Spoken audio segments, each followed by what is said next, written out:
অন্তত ট্রাম্প বেচারা 2 দিন আগে যে শান্তিতে নোবেল পাওয়ার জন্য পাগলের মতো ঘেউ ঘেউ করছিল, অন্তত এই আধা পাগল ব্যবসায়ী লোকটা এই ফাঁদে পা দিত না। কিন্তু সে ভেবেছিল এই তো মনে হয় কোনোভাবে ওদের আধ্যাত্মিক নেতারে মেরে ফেললেই দেশ আমাদের, কিন্তু বোঝে নাই মুসলমানদেরকে এত সহজে কাবু করা যায় না। এখনো যেমন মিশায় আমেরিকা এত পাওয়ারফুল, কিন্তু কার কার হাতে মাইর খায়? আমেরিকা এত পাওয়ারফুল, কার কার হাতে মাইর খায়? এই যে আফগানিস্তানে গিয়ে 19টা বছর মাইর খেয়ে আসলো, আফগানিদের কি আছে?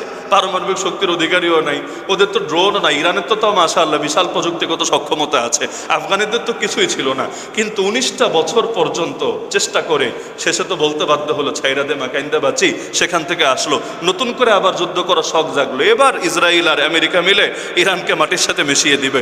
বাস্তবতা, ওরা যদি ঘুণাক্ষরেও কল্পনা করতে পারতো যে ভেতরে ভেতরে কি প্রস্তুতি নিয়ে এই দিনের জন্য অপেক্ষা করছে, তাহলে কওমে আদ ধ্বংস হয়ে গেল। এরপর 3 নম্বরে আল্লাহ তাআলা যে জাতির নাম বললেন, এই জাতির নামও কম বেশি জানার কথা, কওমে সামুদ, যাদের ভেতর আল্লাহ যে নবীকে পাঠিয়েছিলেন নবী সালেহ আলাইহিস সালাম, তিনিও দাওয়াত দিলেন, তারাও স্বীকার করলো, একই ধারা। এরপর তাদের মধ্যে আল্লাহ বলেন বিশেষ ঝামেলা ছিল এখানে, 9টা নেতা ছিল, বড় বড় নেতা। ওয়াকানা ফিল মাদিনাতি তিসআতু রাহতিন ইউফসিদুনা ফিল আরদি ওয়া লা ইউসলিহুন, সূরা নামল আয়াত 48। আল্লাহ বলেন এই 9 নেতা, 9টা লাগে না, বরবাদে গুলিস্তাকে লিয়ে এক হি উল্লু কাফি হয়। সেখানে উল্লু যদি 9টা হয় তাহলে তো ঝামেলাটা আরো বেশি। আল্লাহ বলেন এই 9টা ফাজিল নেতা, ওরা সমাজে খালি ফাসাদি ছড়াতো, কোনো ভালো কাজ করতো না। সাধারণত নেতারা কি করে? 10টা খারাপ কাজ করলেও 2টা ভালো কাজ করে, মাশাআল্লাহ।